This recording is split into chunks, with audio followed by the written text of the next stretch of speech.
Sean todos bienvenidos. Gracias por estar ahí, gracias por acompañarnos, gracias por su tiempo. Bienvenidos a un nuevo programa de Ginecología Today, el podcast de divulgación médico-sanitaria dirigido, como bien saben, a ginecólogos. El programa está patrocinado por Adamed Laboratorios, una empresa farmacéutica con un perfil totalmente enfocado a la innovación y al desarrollo de nuevos proyectos científicos en el sector farmacéutico y con una clara vocación de servicio hacia los profesionales sanitarios. Adamed tiene una línea de productos vinculados a la ginecología y por eso quiere, a través de este podcast, ayudar a la difusión y el conocimiento de estas patologías para mejorar la calidad de vida de las mujeres. Todos los programas, quiero recordarles también, se pueden escuchar en la web Adamed Tools, que es la nueva plataforma web de referencia para ginecólogos de Adamed Laboratorios, en la que se encuentran todas las herramientas online necesarias para la actividad profesional diaria. www.adamedtools.com. Miren, el tema principal de esta sesión, el tema principal de este podcast, lo hemos titulado Salud reproductiva, anticonceptivos y COVID. Y para ello tenemos una charla abierta con tres fantásticas y fantásticos colaboradores expertos en la materia para compartir durante unos minutos esta charla, esta breve tertulia. Saludo a la doctora Ana Rosa Jurado López. La doctora Jurado es, entre otros cargos, coordinadora del Grupo de Trabajo de Atención a la Mujer de Semergen, presidenta del Instituto Europeo de Sexología y directora de su centro asistencial en Marbella. Doctora Jurado, bienvenida y gracias por acompañarnos. Hola Ricardo, buenas tardes. Encantado de que gracias a este podcast volvamos a reencontrarnos algunos años sí, después, pero ahí seguimos al pie del cañón. Doy la bienvenida también a la doctora Marian Obiol. La doctora Obiol es ginecóloga en el Centro de Salud Sexual y Reproductiva Fuente de San Luis de Valencia. Doctora Obiol, bienvenida y gracias por acompañarnos. Marian, es un placer tenerte. Es un placer estar con vosotros y con una amiga como es Ana Rosa Jurado y conocer a Pablo, otro compañero. Sí, señora. Vamos a saludarle al doctor Pablo López Ortín, que es ginecólogo en el Hospital Santa Lucía de Cartagena y en la Clínica Ginecológica Arenas de Murcia. Pablo, doctor López Ortín, muy buenas, bienvenido y gracias por acompañarnos. Pues un placer también estar aquí con mis compañeras y aquí a aportar lo que podamos. Una compañera que está en Marbella, la otra que está en Valencia y Cartagena y Murcia queda en medio. O sea que estás en medio de dos grandes profesionales. La COVID, que evidentemente esperemos que algún día tengamos que dejar de hablar de la COVID, pero todavía nos va a dar pues mucho tema de conversación. ¿Cómo ha afectado a la salud reproductiva, a la prescripción de anticonceptivos la COVID? Porque alguna cosa ya me han adelantado los doctores y las doctoras en la previa que hemos mantenido. ¿Cómo ha afectado la pandemia a la salud reproductiva y la prescripción de anticonceptivos? Doctor López, por ejemplo. Pues a ver, fundamentalmente el principal problema que hemos tenido con la alerta sanitaria ha sido que en general todo el sistema asistencial tuvo que cambiar a marcha forzada. De repente todos asistimos a un confinamiento total, con lo cual la presencialidad en la asistencia a las consultas pues se omitió y de alguna forma pues hemos tenido que articular herramientas para de alguna forma poder seguir prescribiendo anticonceptivos, o por lo menos en nuestro caso en Murcia, echando una mano a los compañeros de primaria a través de un sistema de interconsulta no presencial y haciendo un seguimiento telefónico a las pacientes. O sea, no sé qué experiencia habéis tenido vosotras dos, pero la verdad que es que fue un cambio. Claro, de repente estábamos todos en casa, a veces teletrabajando o en el hospital, pero haciendo una labor, pues eso, vía telefónica, intentando hacer el seguimiento a nuestras pacientes.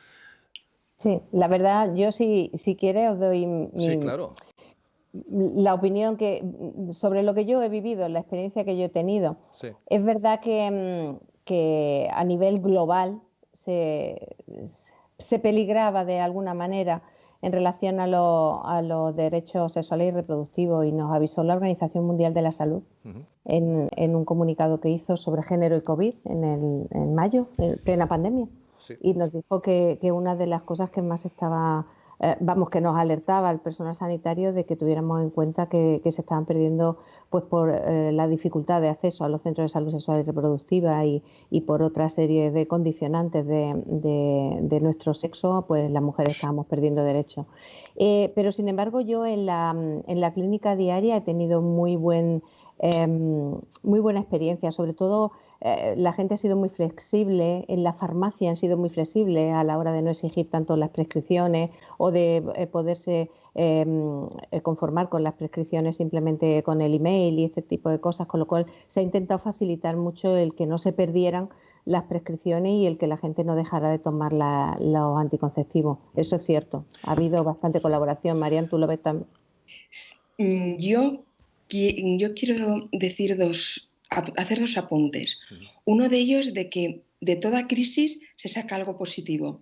Y yo creo que esta crisis nos ha servido para reinventarnos y para inventar cosas que antes pensábamos que no podíamos hacer, que siempre hacíamos las cosas de la misma manera y pensábamos que esto es lo que hay y no hay. Y yo creo que la telemedicina ha venido para quedarse y que nos puede aportar mucho. Que la presencialidad está bien, pero que podemos aportar otras maneras de hacer medicina. Y luego, respecto al COVID, nosotros en Valencia teníamos montado la prescripción electrónica, entonces no hemos tenido ese tipo de problemas. Sí que hemos hecho mucha consulta telefónica y lo que sí que hemos visto es que las redes sociales no han sido un aliado y hemos tenido muchas llamadas de miedo por los comentarios que han ido por las redes. Pero miedo con independencia del anticonceptivo. Entonces creo que esta situación nos tiene que hacer reinventarnos y participar más en las redes sociales para ayudar a nuestras pacientes. ¿Vosotros qué opináis de las redes sociales? Ya no solo la labor divulgativa que tengamos, sino la influencia que pueda tener nuestra opinión. A la vista está con el desarrollo de la vacuna, mucha gente que ha estado en contra y luego muchas figuras. En general, todos como sanitarios de alguna forma hemos intentado concienciar a la población de la importancia que es, o sea, pese a los posibles efectos adversos que tenían las vacunas o lo que alguna mala prensa que tenían alguna de ellas, decirnos que es mucho más importante generar una inmunidad de grupo antes de que, o sea, el riesgo de tener un evento adverso por la vacuna es mucho menor que poder tener una neumonía grave, por ejemplo, por coronavirus. Pero Pablo, pero se ha comparado mucho el riesgo tromboembólico de la vacuna con la anticoncepción. Pero no nos han dicho el riesgo tromboembólico del embarazo, ¿no, Ana Rosa? Ni el riesgo tromboembólico del posparto. Y tampoco han dicho que, disculpe, termino, que tampoco han dicho que la mujer sana no gestante también tiene riesgo de tromboembolismo. Sí, el tema está en que contra las redes es difícil de luchar, y incluso si nos planteamos ser aliados y estar ahí aportando información, hay una diferencia muy grande en cuanto a interiorización de los mensajes que son mentiras, que no tienen ningún tipo de evidencia científica, pero cómo captan, cómo llegan a la gente, no sé si a través de mecanismos como el miedo, no sé, algún tipo de mecanismo tiene que haber. La gente que se dedica a la comunicación debe de saber cómo lo hacen, porque luego aporta evidencia científica sobre algo y no llega ese mensaje, no llega, no cala, no se queda como se queda. Tenéis la respuesta con el estudio UAI, que se cargó en la terapia hormonal sustitutiva, que antes estaba extremadamente extendida y ahora cuando la pones de una forma completamente excepcional y siempre no es que esto parece que provoca cáncer de mama, es que cuando realmente se vio que era un estudio que estaba mal diseñado, que no estaba bien hecho y sin embargo reventó. Pero yo creo que tenemos que hablar el lenguaje de nuestras usuarias, la estética de nuestras usuarias, los medios de nuestras usuarias. Por ejemplo, a mí me gusta mucho más Twitter, pero Twitter a nivel de profesionales. Claro. Pero reconozco que nuestras usuarias, el que les va es Instagram. Instagram es imagen. Sí. Entonces hay que venderles pues que la anticoncepción es de jóvenes, es guay, es cool, vender en la parte no médica de la anticoncepción, la parte lúdica, la parte de calidad de vida, no la... yo creo que saber venderla. saber Sería venderla. fantástico que Y nos bueno, formaran en eso. Si nos pudieran formar también en comunicación, en cómo comunicar las cosas, sería fantástico, porque sí es verdad que muchas veces entre la hormonofobia y las ideas que hay, la mitología que hay alrededor de algunos métodos anticonceptivos, como puede ser el preservativo y en cuanto a disminución de sensación, o la píldora en cuanto a disminución al deseo sexual, todo este tipo de mitología que hay alrededor de la anticoncepción, es verdad que luego los mensajes que son más directos y de evidencia científica no calan. Hay una cuestión realmente importante, las redes sociales están ahí, lógicamente, y lo que hay que hacer es hacerlas servir correctamente, yo creo que en dos líneas, una entre profesionales y luego profesionales hacia el mundo de los pacientes, ¿no? La doctora Jurado participó en el año 2018, antes de la pandemia, en un documento de buenas prácticas en el asesoramiento anticonceptivo a mujeres, concretamente. A lo largo de esta pandemia se tuvieron que cerrar consultas, se tuvieron que abandonar, entre comillas, tratamientos de anticoncepción. Las mujeres embarazadas han seguido estando bien atendidas. ¿Cómo ha sido hasta ahora en la pandemia todos estos temas relacionados con la ginecología, doctor López? Ay, bueno, O Ana pensaba que Rosa. me preguntaba. No. Contesto yo y ahora te No, paso. A ver, pues normalmente lo que se hizo en el estado de alarma de confinamiento total se dio prioridad, desde luego, al seguimiento del embarazo y asistencia de los partos. Estaba claro, eran consultas que eran completamente ineludibles. El resto de consultas lo que es la sección de ginecología era solo para casos muy extremos o alguna sospecha de malignidad, y el resto, pues como han dicho mis compañeras, teléfono puro y duro, y sobre todo, pues la ventaja, por ejemplo, que tenía Murcia respecto a vosotras es que hay libre prescripción de anticoncepción, no necesita una paciente una prescripción para que se lo sirvan en la farmacia, ¿vale? Y luego una de las también grandes ventajas que tenemos aquí es que en Murcia, en todas las áreas de salud primaria, está muy bien formada para el manejo anticonceptivo. Entonces, lo que nos sirvió, por ejemplo, en nuestro caso, para agilizar un poco más el tema de la telemedicina fue un sistema de interconsultas no presenciales en las cuales, por ejemplo, en el área 2 de Cartagena, cualquier médico de atención primaria hace una interconsulta y hay 3 ginecólogos a día de hoy contestando esas interconsultas. O sea, tienen su agenda y luego unos huecos disponibles porque muchas veces suelen ser consejos anticonceptivos. Pues mira, tengo esta paciente que está tomando este preparado, no le termina de ir bien. Entonces, claro, eso ha dado una posibilidad de una bidireccionalidad a la hora de, por ejemplo, nosotros asesorarlo y que ellos pudiesen dar respuestas a esas pacientes, aunque fuese vía telefónica porque ella llamara a su centro de salud. Entonces, de esa forma hemos podido salvar muebles. Una de las cosas que hemos aprendido en la pandemia es afianzar el consejo anticonceptivo vía telefónica. Es que no se necesita para hacer un consejo anticonceptivo la presencialidad, y nos hemos reafirmado en eso, y la verdad es que es una cosa muy positiva, como decía Marian, que habíamos ganado en la pandemia. Pero sí es cierto que hay en las diversas zonas de España, en las diversas comunidades, incluso en los diversos barrios, el nivel de accesibilidad a los métodos anticonceptivos. Lo digo porque tú hablabas, Pablo, de la primaria. No en todos los sitios se puede en la primaria tener gente bien formada, porque es que de hecho la formación de la medicina de familia, el protocolo de formación del médico de familia es del 2005 y no incluye a métodos más efectivos que han salido últimamente. No parece que solamente la píldora y el preservativo son métodos anticonceptivos, pero últimamente tenemos métodos además cada vez más efectivos, cada vez que requieren menos la intervención, con lo cual pues la falta de adhesión o el mal uso, pues por los olvidos, por todo esto, pues va disminuyendo. Y sin embargo, esa parte todavía en no todas las regiones de España, la medicina de familia está preparada para eso. Efectivamente, eso es un hándicap que tenemos. Bueno, poco a poco, ahí está Semergen luchándolo. Sí, adelante, doctora.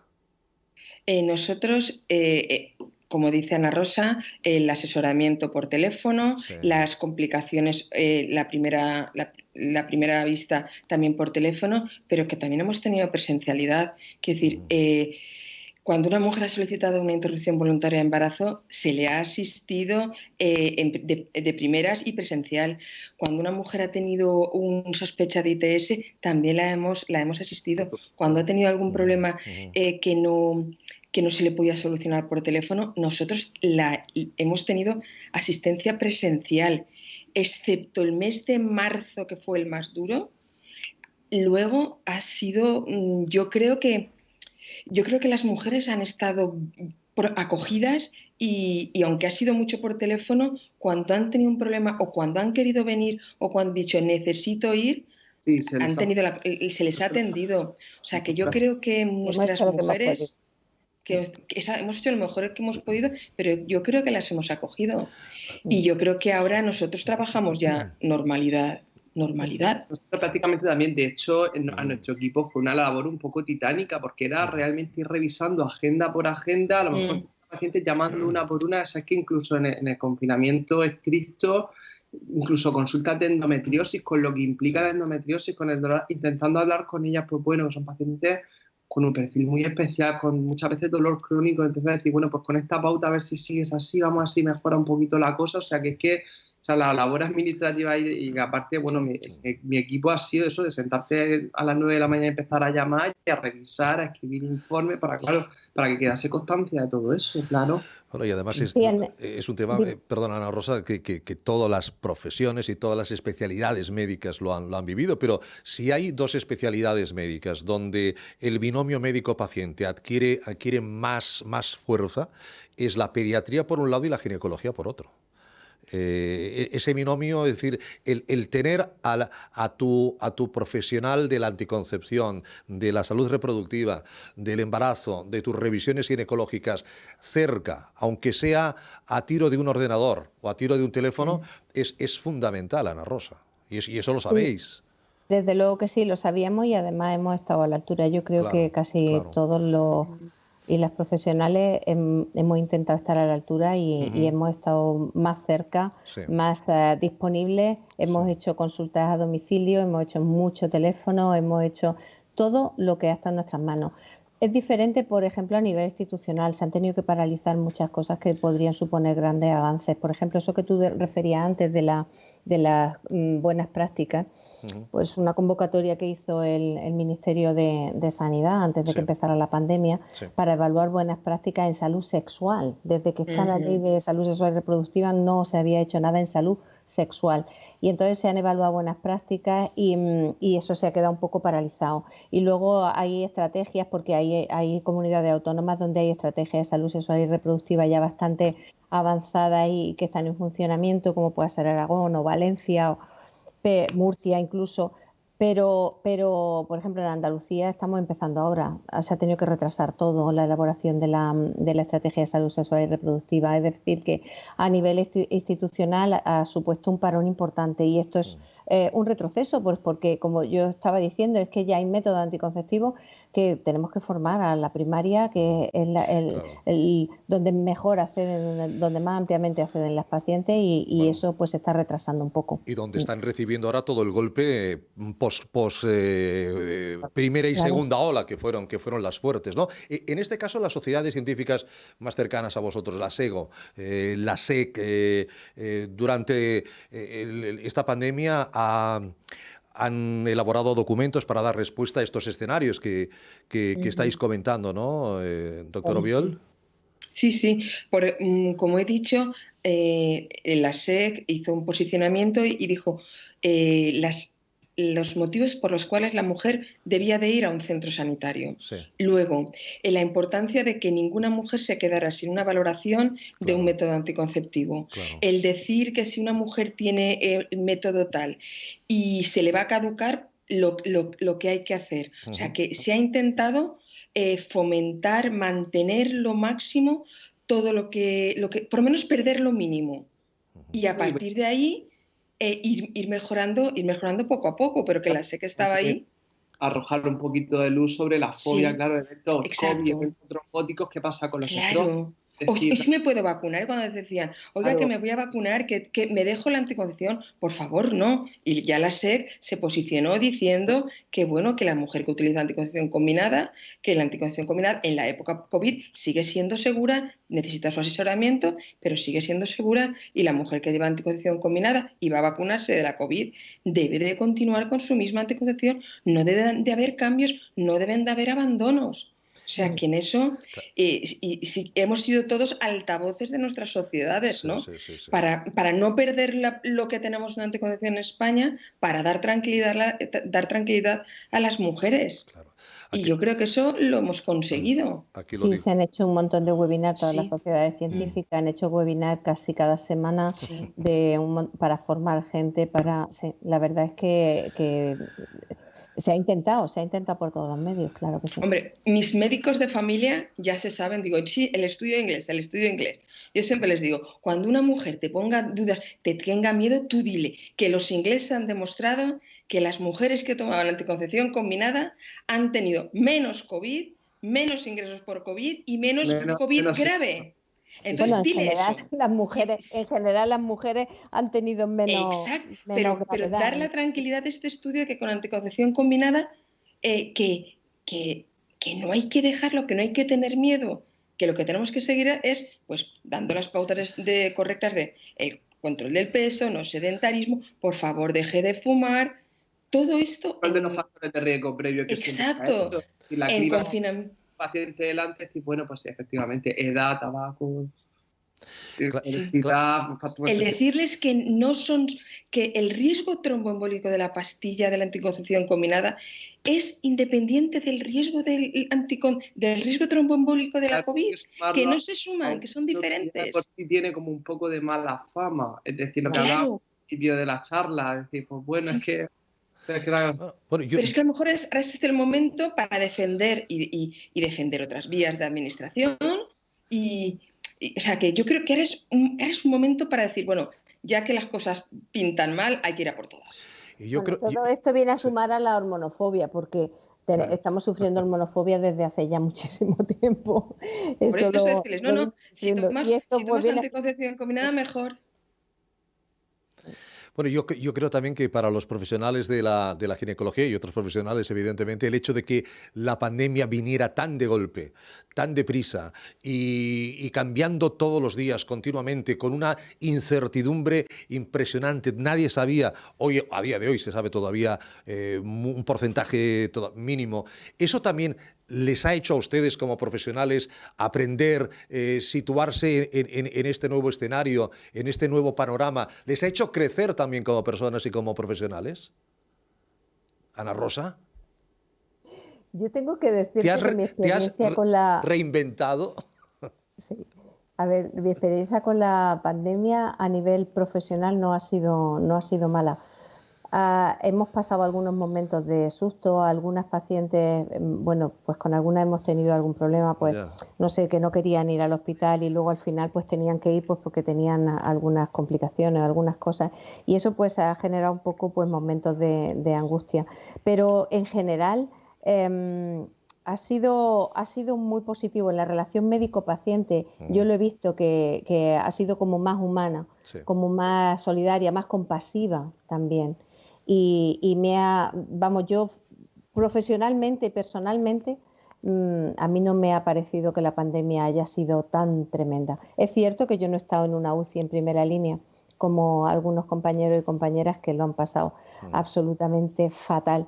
Yo estoy en una consulta, entonces realmente eso no lo he vivido. Me ha dado mucha angustia por esta gente que ha tenido que trabajar en la primera línea. Pero mi experiencia ha sido esa, ha sido positiva desde el punto de vista del crecimiento humano. Sin duda alguna.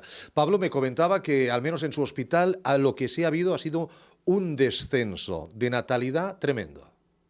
Sí, efectivamente, a nivel de número de partos en nuestro hospital ya en 2020 hemos hecho un 15% menos, pero es que todavía no tengo exactamente los números exactos de enero y febrero. Pero yo que hago guardias, o sea, que sería más o menos 9 meses, o sea, la gente que se tendría que haber embarazado entre abril y mayo, o sea, enero y febrero de 2021 ha sido un erial.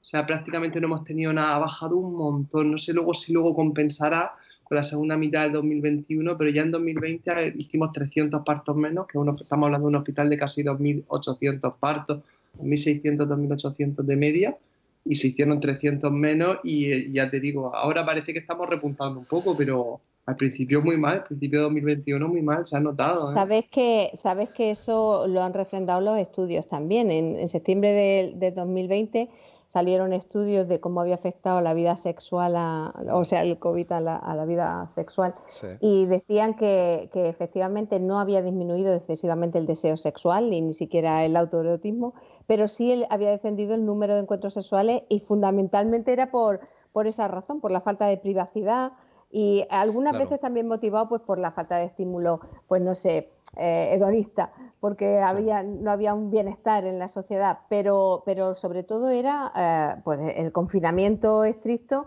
pues falta de privacidad, por eso se había disminuido el número de encuentros sexuales, que no el deseo sexual, pero el número de encuentros sí. Y luego también nuestros jóvenes, ¿cuándo y dónde tienen relaciones sexuales? Si los pobres míos están confinados, si tienen un toque de queda más que europeo. Yo creo que también otro factor que ha influido ha sido, hasta que no ha salido guía, el miedo al embarazo y COVID. O sea, eso sí que muchísimas pacientes, que cómo me quedo embarazada ahora con la que está cayendo. Eso yo creo que también ha influido. O sea, a lo mejor parejas que se iban a animar a decir, venga, pues nos ponemos, hasta que no ha habido pues literatura, se ha visto que luego yo progresivamente, por ejemplo, la consulta sí que he ido viendo, no en Cartagena, pero en mi consulta privada, pacientes que se han quedado embarazadas, han pasado el COVID y no ha sido luego realmente han tenido suerte, no han desarrollado síntomas graves, es decir, pero que inicialmente también es que había pánico, que realmente fundamentalmente hubo mucho miedo, pero Pablo, a todos los niveles. Doctor, y la señora que estaba embarazada de 2, 3 meses, cuando iba a la revisión con la COVID, ¿no? La pregunta es, ¿qué va a pasar? ¿Cómo puede afectar a mi embarazo el COVID? Tampoco tenían ustedes demasiada información. Como decíamos, íbamos creciendo día a día. Es que me he embarazado y me había puesto la primera dosis, ¿qué hago ahora? Es decir, y realmente le dices, pues mira, lo más normal es que no es un virus atenuado, es decir, no va a tener, pero no vamos a saber hasta dentro de una clase qué pasa con eso. Hablamos más bien por la lógica o por lo que creemos que puede ser que por lo que realmente... El mayor problema era el desconocimiento, María. Si no hay noticias negativas, si no hay evidencias negativas, yo creo que hay que transmitir un mensaje de, por ahora no tenemos ninguna noticia que nos tengamos que alarmar, mucha tranquilidad, o sea, transmitir esa tranquilidad de que no hay ninguna evidencia negativa, no estamos excesivamente preocupados, sí, estamos en el asunto, a ver cómo va, pero transmitir mucho esa tranquilidad. Porque si nosotros no lo transmitimos, la mujer, pues vamos, pobrecita mía. Claro. Y luego yo creo que yo a las mujeres siempre les digo que a lo mejor, no sé si Ana Rosa estará de acuerdo conmigo o no, pero cuando las mujeres quieren quedarse embarazadas o posponen el embarazo tal, me dicen, es que no es buen momento. Y yo le digo, es que nunca va a ser buen momento. Siempre va a haber un algo o que estás estudiando, terminando un máster o que tienes profesionalmente. O sea, que llega un momento que tienes que decir, ¿te apetece quedarte embarazada? Pues a por todas. Ahí no hablamos, Mariana, ahí no hablamos como médicas, hablamos como mujeres. Exacto, hemos pasado por ahí, ¿no? Es que somos mujeres, además de médicas, y de repente dices, ¿cuándo vas a encontrar el momento? Criatura? Exacto, alma de cántaro. Pero, o sea... papel, pero luego con final feliz, como digo yo. Bueno, te cambia la vida, pero bueno. Un embarazo deseado, con ganas antes de los 30 años, ¿nos olvidamos ya? A ver...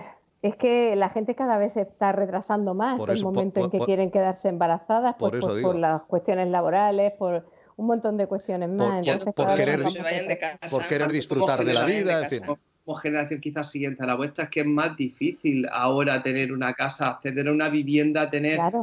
¿Cuántos compañeros o amigos tengo entre 30 y 30 que todavía viven con sus padres porque su situación laboral les permite independizarse? Que al margen de la incorporación de la mujer al mundo laboral, hay que suponer que las cosas quizás no están tan fáciles como hace unos años, o por lo menos en mi opinión o mi percepción, no sé si estáis de acuerdo conmigo.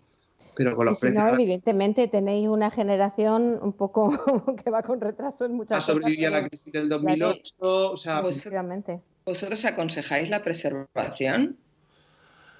Es futuro, ¿eh? Presente y futuro, ¿eh? Sí. A ver, yo, a mí si me piden consejo en relación a eso, desde luego que les digo que sí, porque es que están tardando demasiado en decidirse. A ver, si por ejemplo mi paciente va a buscar embarazo al año siguiente, Claro. digo, mira, voy a intentar, pero si veo, mira, es que no, es que a medio plazo, más de yo Bien. también.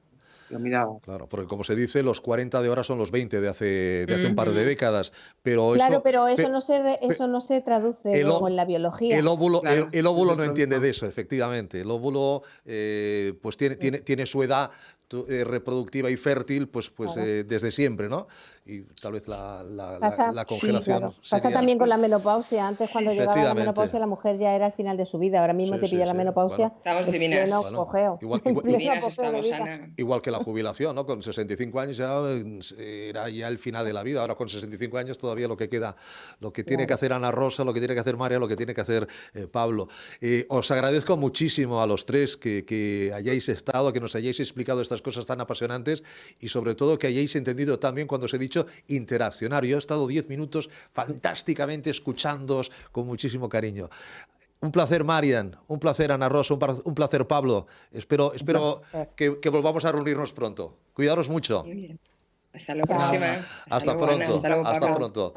La ginecología, hoy Ginecología Today, esa charla de la salud reproductiva, anticonceptivos, COVID. Bueno, poco a poco vamos acercándonos a la normalidad.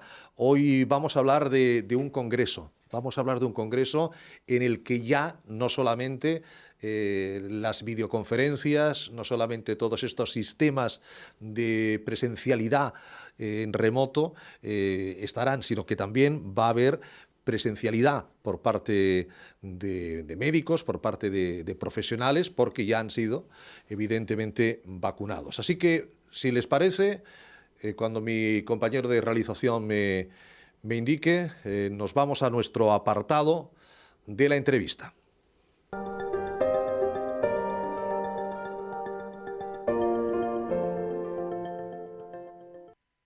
Y en nuestra entrevista vamos a dar la bienvenida al doctor Modesto Rey, que es el presidente del 15º Congreso de la SEC, de la Sociedad Española de Contracepción. Doctor Rey, muy bienvenido y muchas gracias por acompañarnos, don Modesto. Buenas tardes, buenas tardes. Bueno, fíjese ahora, nuestros ginecólogos de la charla, de la tertulia, hablaban, ¿no?, de los consejos que ha dado la SEC a lo largo de estos meses de pandemia sobre el tema de la contracepción. Evidentemente, pues como presidente del Congreso de la SEC, supongo que todo eso también quedará un poco reflejado. También es jefe de servicio de ginecología del Hospital Santos Reyes de Aranda de Duero. Yo quiero decir que la Sociedad Española de Contracepción elaboró un documento definiendo las prestaciones sanitarias no demorables asociadas a la salud reproductiva que implicaban el desplazamiento de pacientes al centro sanitario. Ese documento era importante porque, como decíamos, a los profesionales de la ginecología y de la salud en general, como a todos, nos pilló con el pie cambiado, doctor Rey.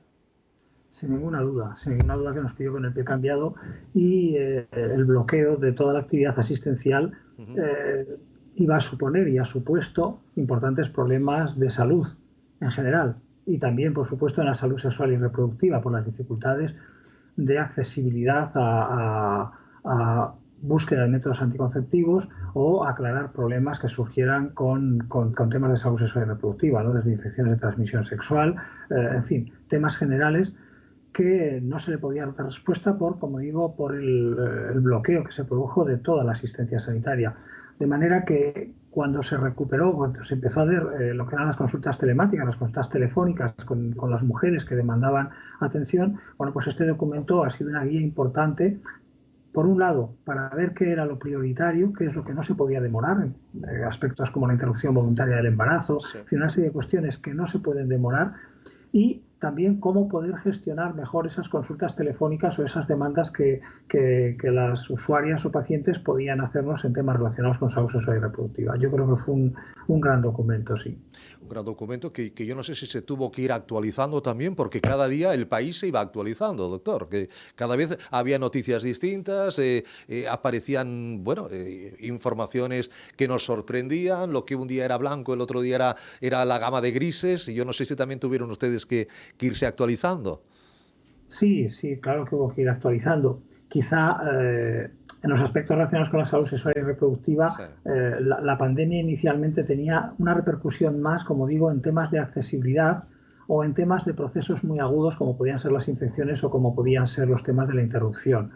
Pero luego, pues con el tiempo, efectivamente, aparecieron aquellos fenómenos que tenían que ver con las trombosis relacionadas con el propio COVID y también ahora relacionadas con la utilización de algunas vacunas, ¿no? Sí. Y efectivamente eso también obligó a la Sociedad Española de Contracepción a hacer un análisis dentro de las pocas conclusiones que se pueden obtener, hacer un análisis de cómo la anticoncepción podía verse afectada dentro de este marco de complicaciones tanto de la COVID como de las vacunaciones, ¿no? Por lo tanto, efectivamente, como en todas las especialidades médicas, ha habido que hacer un esfuerzo por ir adaptando nuestras recomendaciones a los conocimientos que se iban obteniendo tanto de la pandemia, tanto de la enfermedad, como de la aparición posterior de las vacunas. Afortunadamente vamos un poquito más, al menos más conociendo más lo que ocurre, y eso nos lleva más a la nueva, no sé si es nueva, a la normalidad y a volver a tener congresos, que es el motivo por el que también tenemos hoy aquí al doctor Modesto Rey. Y yo me quedo con el párrafo final de su saluda, dando la bienvenida a los profesores. Dice: os esperamos con ilusión y cariño para disfrutar entre todos y todas, ¿no?, del congreso, de esos encuentros tan deseados, esto está en negrita, encuentros tan deseados, está en negrita, tras un largo y duro año de pandemia y de nuestra ciudad, en este caso Burgos. Evidentemente hemos estado conectados, como estamos usted y yo ahora mismo, a través de la distancia, a través de la tecnología, pero el contacto físico, el afecto, eso no hay quien de momento todavía no hay quien lo pueda sustituir, al menos de cuando en cuando, al menos una vez al año, ¿no, doctor? Efectivamente, yo creo que esto es una de las cosas que hemos visto que estamos necesitando todas las personas en medio de esta pandemia, el poder recuperar esos afectos, esos cariños, esos abrazos, esos contactos, y desde luego a nivel profesional, y especialmente, bueno, iba a decir especialmente en sociedades como la nuestra, y creo que sí, porque es una sociedad que, bueno, pues por su trayectoria y por sus contenidos, las relaciones afectivas dentro de los miembros de la sociedad es un elemento muy importante, ¿no? Y todos coincidimos en que tenemos muchas ganas de vernos, muchas ganas de intercambiar cosas, de intercambiar afectos después de mucho tiempo en el que el único contacto han sido los medios telemáticos, ¿no? No obstante, lógicamente un congreso no se prepara en 2 días, ni en 2 semanas, ni en 2 meses. Doctor, el año pasado se tuvo que suspender, este año se va a poder efectuar en el próximo mes de junio, pero como dicen, un reto y un sobreesfuerzo importante estar este congreso en marcha, ¿no? Pues hombre, llevamos 3 años preparando este congreso, ¿no? Desde el anterior congreso en 2018. Desde que recogen el testigo, claro. Efectivamente, en Alicante, ya desde el día siguiente nos pusimos en marcha con este congreso, ¿no? Un congreso muy deseado, porque Burgos llevaba peleando 8 años por traer este congreso a la ciudad. Y bueno, pues hemos tenido por un lado la mala suerte de aparecer esta pandemia, pero también creemos que, como todo en la vida, las situaciones de crisis también son situaciones de oportunidad, ¿no? Y nosotros creemos que va a salir fortalecida la sociedad, va a salir fortalecido el Congreso por esas ganas, como digo, que tenemos de encontrarnos y de reencontrarnos. Efectivamente han sido muchos años de trabajo y bueno, pues un año suspendido, ha habido 2 suspensiones realmente, este es el tercer esfuerzo y yo creo que este va a ser el definitivo y va a ser exitoso además. Reencontrarnos, pero estoy seguro, evidentemente, con las mascarillas, con la distancia, con el gel hidroalcohólico, porque va a ser presencial. Va a ser presencial el congreso. La apuesta nuestra es que sea presencial. Sí.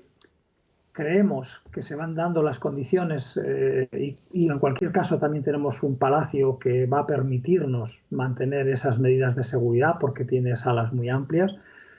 Estamos a la espera un poco de ver cómo siguen evolucionando las cosas. Está claro que la vacunación y y está teniendo ya un impacto positivo, y habrá que esperar un poquito a ver cómo evolucionan en nuestra ciudad y cuáles son las condiciones que establece la Junta de Castilla y León para estos encuentros, ¿no?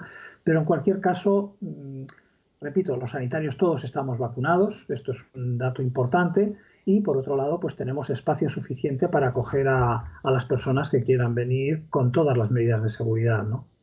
Evidentemente, todos están vacunados, pero también es importante que vengan médicos de otras comunidades autónomas, no solamente de Castilla y León. Y esto con el adiós del estado de alarma, este cierre del perímetro, eso va a permitir que, evidentemente, todas las personas que quieran asistir. ¿Qué número de profesionales esperan ustedes, doctor, en el Congreso? ¿16, 17 y 18 de junio en Burgos? Bueno, pues la media de asistencia a los congresos de la SEC suelen ser unas 700 personas inscritas, 700 profesionales. Nosotros tuvimos el ambicioso proyecto de intentar subir un poco esa cifra, pero ahora mismo, evidentemente, pues nosotros estimamos que entre 400 y 500 personas presenciales, la verdad es que sería un auténtico éxito, ¿no? Pero no renunciamos a que incluso la cifra sea mayor, porque ya digo que a medida que va pasando el tiempo vemos las ganas que se nos están transmitiendo desde muchos sectores de acudir al Congreso, ¿no? ¿Qué destacaríamos? Vamos a avanzar un poquito para los profesionales que nos están escuchando, doctor Rey. ¿Qué podemos destacar de un Congreso que tiene el lema "Todos somos desiguales", el valor de la diversidad? Bueno, pues efectivamente no fue un lema escogido al azar, fue un lema muy meditado, fue un lema que quería poner el reconocimiento en los matices y en las peculiaridades de cada una de las personas, también de cada uno de los colectivos, especialmente los más vulnerables, y también en las diferentes formas de acercarnos a la anticoncepción y a la sexualidad, es decir, poner en valor toda esa diversidad, precisamente diversidad que entendiéndola, reconociéndola y entendiéndola, nos permitirá hacer una práctica clínica mucho más cercana a cada una de las personas y una práctica clínica mucho más acorde con los cambios que se están produciendo en la sociedad. Evidentemente, repito, este lema de poner en valor la diversidad en una sociedad en la que pues se están dando cada vez más tintes de intolerancia hacia lo diferente, hacia lo otro, pues creemos que cada día cobra mayor actualidad, ¿no? Y evidentemente en temas como la salud sexual y reproductiva y la anticoncepción, entender esa diversidad para nosotros es un tema capital, ¿no? Estoy viendo y me llama poderosamente la atención que hay un taller y también una sesión, un simposio, una sesión de la violencia de género, doctor Rey. Es un tema que van a abordar por partida doble en este congreso. Por partida doble, porque desde hace ya unos cuantos años la violencia de género en nuestra sociedad tiene un papel muy importante. Sin duda. La violencia de género, primero hay que entenderla, es decir, ahora mismo se está generando también mucha confusión en torno a lo que es la violencia de género, una confusión intencionada, pero evidentemente sabemos que este tipo de violencia sobre las mujeres, por el hecho de ser mujeres, tiene graves implicaciones en la salud sexual y reproductiva y en la anticoncepción. Y precisamente por eso nuestra sociedad, como digo, desde hace unos cuantos años, la violencia de género es un tema prioritario, tanto en nuestros congresos como en nuestros cursos de formación, como puede ser el máster y otros cursos dirigidos a profesionales. Y bueno, yo creo que tiene el papel destacado que se merece, repito, por las consecuencias severas que tiene en la salud sexual y reproductiva la violencia contra las mujeres, ¿no? El profesional de la ginecología puede sospechar, puede ser el primero que dé una alarma de una violencia de género que esté oculta, que esté callada, que esté soterrada, que la mujer por distintos motivos no quiera exteriorizar. ¿Hay posibilidades por parte del ginecólogo de poner en alerta que algo puede ocurrir ahí? Sin duda. Yo creo que nuestra especialidad es una de las especialidades más importantes para hacer una detección precoz de las situaciones de violencia de género, por múltiples razones. Primero, porque es una especialidad cuyo eje central son las mujeres. Claro. En segundo lugar, porque tenemos diferentes ámbitos, desde el embarazo, la patología ginecológica y la salud sexual y reproductiva en general, en la que las mujeres se van a acercar a solicitarnos muchas veces prestaciones y otras veces a solicitarnos pues ayuda profesional para las dolencias que tengan. Y esto establece una relación muy especial nos permite establecer una relación muy especial con las mujeres y si los profesionales estamos formados en temas de violencia de género, nos va a permitir abordar esas preguntas directas sobre las situaciones afectivas en las que están las mujeres y a partir de ahí poder detectarla y enfocar cada uno de los casos de manera individual para ayudar a estas mujeres a salir de la lacra de la violencia de género. Por supuesto, nuestra especialidad tiene que tener un compromiso especial con la violencia de género porque yo creo que somos los más privilegiados a la hora de detectar estas situaciones.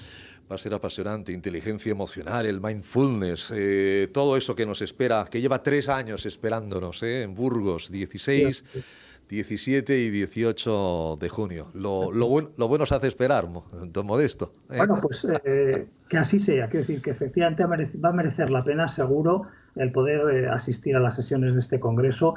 Hay temas muy variados, como tiene que ver con la salud sexual y reproductiva, claro. Mesas de diferente... Hemos intentado dar un enfoque también un poco diferente, mesas de debate, mesas de actualización en anticoncepción, hemos hablado de opiniones expertas, los talleres, en fin, una serie de contenidos variados que nos permita actualizar en estos momentos pues, los conocimientos que tenemos en este campo de la medicina y de la salud pública, porque en definitiva hablamos de muchos aspectos de salud pública también, ¿no? Se hablará del COVID y se hablarán de los anticonceptivos y se hablarán de los métodos hormonales, que duda cabe, y de los tromboembolismos. Es decir, un congreso no puede estar ajeno a la actualidad y esa va a ser la actualidad y muchos de los presentes pues querrán escuchar la opinión de sus colegas al respecto. Doctor Rey, ¿sí?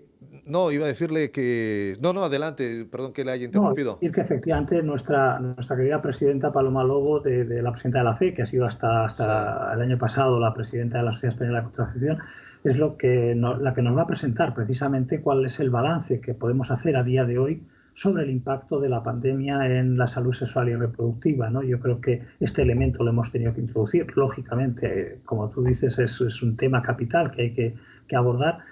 Y yo creo que esa ponencia va a ser muy interesante a la hora de volver a poner un punto de partida para seguir avanzando en la salud sexual y reproductiva en medio de esta pandemia, ¿no?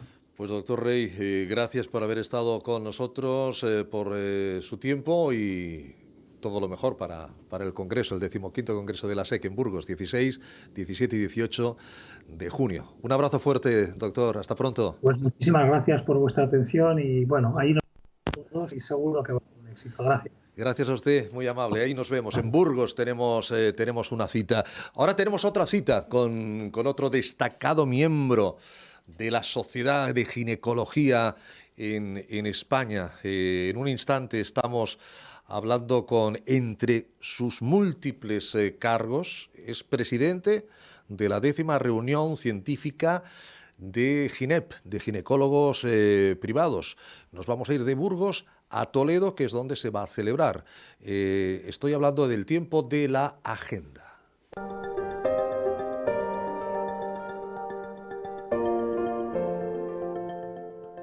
Y estoy hablando del doctor Santiago Palacios. Doctor Palacios, bienvenido, don Santiago. Gracias por acompañarnos. Un placer, ¿qué tal? No, el placer es nuestro. Encantado de saludarle al presidente, al fundador del Instituto de la Mujer, también altos cargos en la Sociedad Española de Osteoporosis y ahora también presidente de la 10ª reunión científica de GINEP. ¿De dónde saca todo el tiempo, doctor Palacios, para hacer tantas cosas? Es una buena pregunta. Bueno, no, lo que pasa es que si se organiza bien, siempre es buenísimo, ¿no? Y cariño, que uno le pone cariño, ¿no? a las cosas y pasión, claro. Y pasión al oficio, a la vocación de ginecólogo. 10 años de GINEP, bueno, una década que si dejamos aparte el año y medio último, ¿qué tal la podemos definir? ¿Cómo han ido? Bueno, yo creo que es una década que la medicina no para, la ciencia no para, la ginecología no para. Cierto. Y ha habido unos grandes avances en estos 10 años, que es lo que pretende un poco la GINEP. Mostrar es como una especie de corte transversal sobre todo lo que ha venido nuevo en el último año en salud de la mujer y que tiene un interés especial en los ginecólogos. Y si uno mira estos 10 últimos años, desde luego ha habido avances espectaculares. Yo les podía comentar todo el desarrollo de los tratamientos relacionados con patologías del suelo pélvico, que bueno, han hecho una explosión de una manera tremenda. Todo lo relacionado a la mejora, la prevención y el tratamiento de las infecciones virales como el papiloma humano, ¿verdad? El virus del papiloma humano, que también ha sido un hecho histórico, diría yo, ¿no? Sí. Que podremos además evitar pronto el cáncer de cuello y erradicarlo. Y avances, bueno, la ginecología regenerativa, que ha hecho una explosión enorme y que estamos todos felices de comprender que hay nuevas estrategias para patologías que antes no teníamos. ¿Quién hubiera dicho que la nocturia por la noche se podría mejorar claramente con el electromagnetismo o con el láser, ¿no? La incontinencia de esfuerzo, claro, que podía mejorarla también, o si quieren ustedes llamarla de estrés, con las diferentes técnicas, el PRP, el plasma rico en plaquetas, vernos a los ginecólogos inyectando PRP. Hace 10 años nos hubiera parecido una locura y hoy ya es una realidad. Entonces yo creo que ha sido un montón de avances que son espectaculares y lo que nos hace es divertirnos en la ciencia, aprender de los que tienen más experiencia, tomar los protocolos y ponerlos en la práctica clínica. Y también GINEP pues, se ha convertido lógicamente en un punto de encuentro de referencia de los ginecólogos de asistencia privada en España. Más de 500 inscritos presenciales en la edición del 2019. En el 2020 una reunión que estuvo marcada por las obvias limitaciones de la COVID, pero que se pudo llevar a cabo en formato híbrido. ¿Cómo se va a llevar a cabo este año en Toledo, doctor Palacios?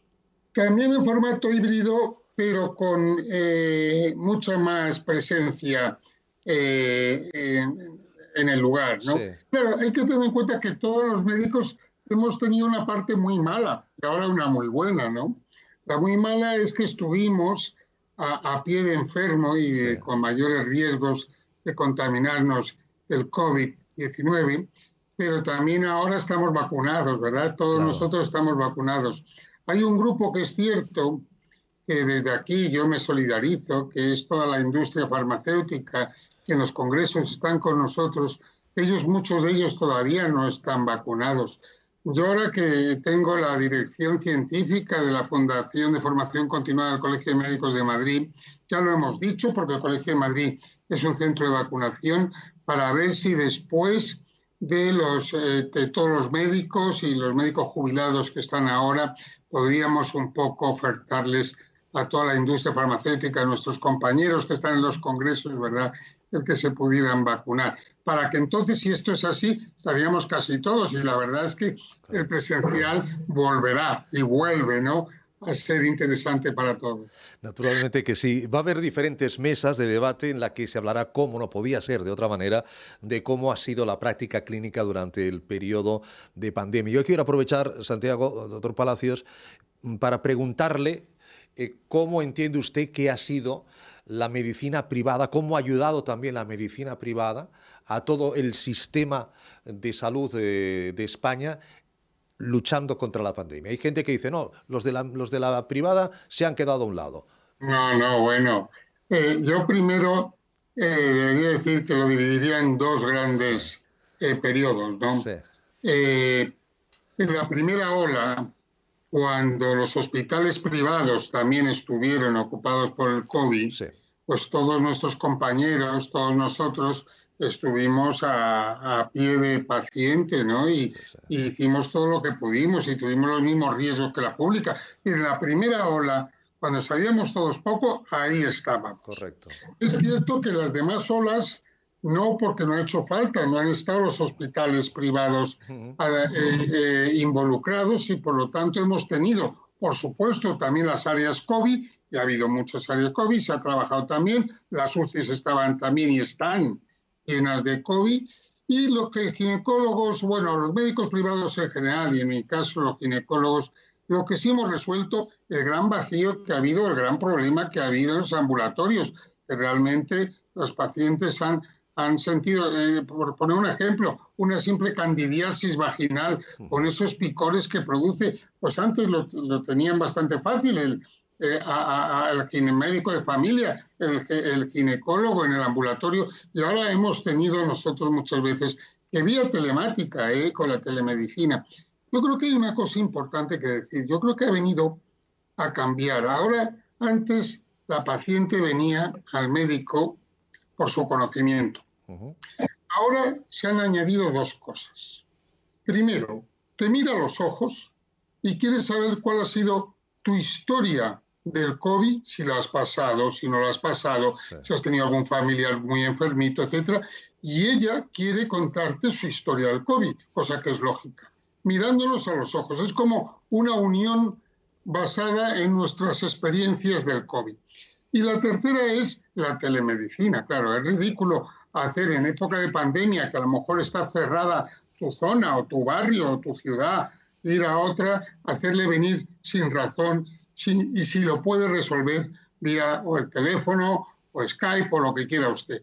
Entonces eso ha venido a quedarse. Luego, tres patas importantes, tu conocimiento, por supuesto, básico, el humanizar esa medicina contando tu historia y escuchando su historia, y finalmente la telemedicina. Pero también con muchas ganas de ver a los compañeros, a los colegas, algunos de los cuales hará meses, más de un año que no se ven, y habrá la posibilidad de ese reencuentro en esta 10ª reunión científica GINEP, que será híbrida, pero con mayor presencia in situ que años anteriores.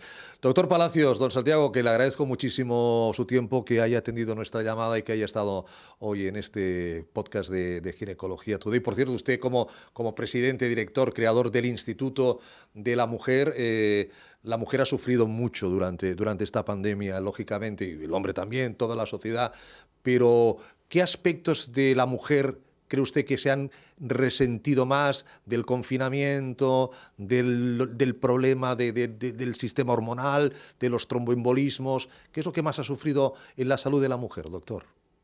Bueno, es sobre todo la ansiedad, una gran ansiedad, y que ha motivado muchísimos más problemas de trastornos del sueño. Yo creo que ha habido dos paradigmas muy importantes y que eso ha provocado un efecto dominó. Yo sí las veo cansadas, las veo agotadas, las veo con necesidad otra vez de una vida normal. Yo creo que sí que ha tenido repercusión en todos los humanos, ¿no? Pero la mujer, además, que ha estado pendiente muchísimo por una parte de sus hijos, por otra de sus padres, claro, realmente han tenido un grado de ansiedad tremendo. La mujer, siempre lo decimos, se preocupa de los demás y se queda ella para lo último. Efectivamente. Para lo último. Santiago, doctor, un fuerte abrazo. Gracias, cuídese mucho. Un abrazo, muchas gracias y buenas noches. Buenas, gracias, doctor Palacios. Ha sido, como siempre, un placer. Bueno, pues estamos terminando esta edición de este podcast de Ginecología Today. Yo quiero recordarles que pueden enviar sus preguntas, pueden enviar todas sus sugerencias a contacto@ginecologiatoday.com. Este es un programa que ha sido patrocinado por Adamet Laboratorios. Agradecerles, insisto, a todos su atención e invitarles ya pues a la próxima edición de estos podcasts. Cuídense mucho, gracias por su tiempo, hasta pronto.